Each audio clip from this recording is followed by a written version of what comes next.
How's it going, everybody? Today, we're going over the best decks in Pioneer. Starting off with the D tier, these are the decks that I don't think are well positioned for your bigger events, your RCQs, or your challenges this weekend, though they did show up with enough presence to end up on our list. Starting off the list with Lotus Field combo, this deck still does a good job into some of the mid-range decks like Red-Black Midrange and Blue-Red Phoenix, as well as having good game against Blue-White Control. Where it's been struggling is against a lot of the low-to-the-ground aggro decks like Heroic and Monowhite Humans, which continue to show up near the top tables, as well as having a difficult time answering Mono Green Karn if you aren't able to find your Pithing Needle for Karn the Great Creator. Next up, we have Bant Humans. This is the weaker of the two mainstay humans decks that have been showing up. Monowhite Humans has been showing up with much more regularity at the top tables. Bant Humans seems to be adding in Collected Company and a few other key spells, but they aren't seeming to get the job done in a lot of matchups, especially in matchups against red or black based removal like Ractos, Midrange, and Blue-Red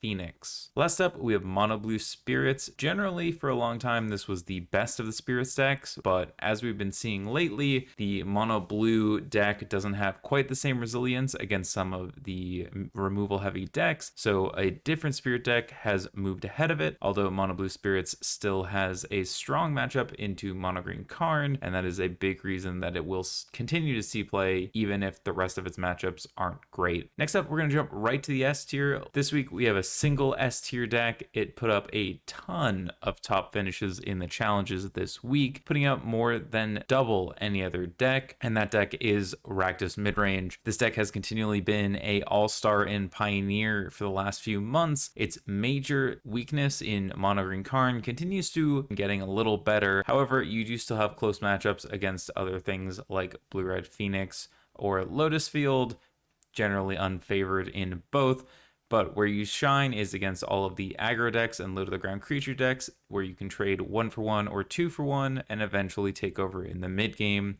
We've seen Red-Black Midrange win the challenge on Sunday and continue to be the most prevalent top deck in the format. Next up, we have the A tier. These are also great choices. They may have won a challenge, put up multiple top 8s. Generally speaking, the difference between an S tier and an A tier is the matchups below them. So in this case, we start with Monogram Devotion. This is a deck that has continually been showing up. We've been seeing it with Nicobolus Dragon God. We've been seeing it with Vraska, the 4-mana green-black planeswalker, and now we're seeing with Teferi, who slows the sunset. We've seen a lot of innovations recently in this archetype. It does great into Red-Black Midrange and Blue-White Control. One of the main reasons that it isn't in the S tier this week is that it does still struggle against Blue-Red Phoenix, Boros Heroic, and can potentially lose to Monowhite Humans as well as the Spirits decks. So you have a lot of matchups that are close or defendable, but as we continue to see the innovations, maybe if Red-Black Midrange continues to be as dominant a force as it is in the metagame, green will move up, keeping that deck well in check. Next up, we have Is It Phoenix? This deck again allows you to leverage constant card advantage, card selection, and removal. Great threats, especially in your shoe drop slot between Thing in the Ice and Ledger Shredder. And then the most powerful delve spells in the format in Treasure Cruise and Temporal Trespass, allowing you to win any late game as long as you are able to maneuver your game plan in such a way that you're able to find your key spells at key moments, though you are still a underdog against decks like Blue-White Control, and some of the low-to-the-ground aggro decks like Mono-Red can get under you, and Lotus Field is a very bad matchup. You end up in a situation where you are able to have a fair amount of play against the format, and skilled pilots will continue to do well with this deck regardless of the rest of the meta. Last up, we have Blue-White Control. This deck continues to show up again in high-level positions, doing well, putting up top 8s. One of the big reasons that this deck has been struggling is that Mono Green Karn continues to be a tough matchup. Though the 60 card version is a better matchup than the 80, it is still favored towards green. A lot of the low to the ground aggro decks are still around and will give Blue-White Control some problems, as well as Blue-White having a pretty close matchup against Ractos, giving it a shot against some of these high percentage decks. The biggest problem with Blue-White Control is just that between the 60 and the 80 card version, your matchup spread changes changes, and so you're constantly trying to figure out where the metagame is going to be able to adjust if you want 60 cards or 80 and how you want to configure those to best attack red black midrange, mono green Karn, and blue red Phoenix, along with not dying to the various aggro decks in the B tier and below. Next up, we have the B tier. These are decks that put up fair results, definitely some top 8s or top 16s. They line up well against potentially top decks in the meta, and oftentimes it's one matchup or two matchups that are holding it back from moving up. We start off with Boros Heroic. This is a deck built to punish mono green Karn. It gets under a lot of decks if you're not able to interact. Where you struggle is against the decks that have cheap one-mana interactions, such as red black midrange and blue red Phoenix, along with blue eye control, because you aren't dealing with targeted removal as much, so much as wrath effects, and being able to consistently keep the board clear enough that you aren't able to threaten lethal, since most of your creatures don't have haste and almost all of your spells require you to have creatures sitting around. Next up, we have Ractos Sacrifice. This is another deck that has been showing up in droves. Even though it did have a poor mono green Karn matchup, it is able to improve that by getting rid of some of the other artifacts in the deck. Obnixilis has continued to prove to be good against some of the mid-range matchups and control matchups where you're able to whittle away their hand. However, you are still an underdog to mono green Karn, and blue red Phoenix can be quite close as they can fly over you and not care. Where you generally have a big advantage is in the Ractos mirror against Ractos midrange and against creature decks where you're able to put a Cat Oven or a Mayhem Devil down and control the board. Last up, we have Monowhite Humans, the aggro deck du jour that has been seeing a lot of play thanks to Brave the Elements, as well as having tons of good creatures in your curve. Hopeful Initiate giving you some options against various artifacts and enchantments, Thalia's Lieutenant, etc., giving you lots of ways to close the game quickly as well as delay your opponent's plan. That you get to play some good creature lands, some Brave the Elements, and all of your creatures work synergistically to be able to fight against even some of the removal decks. Cards like Extraction Specialist and Wedding Announcement have been doing good work. Where you struggle most is when you aren't able to line up those creatures against the decks properly,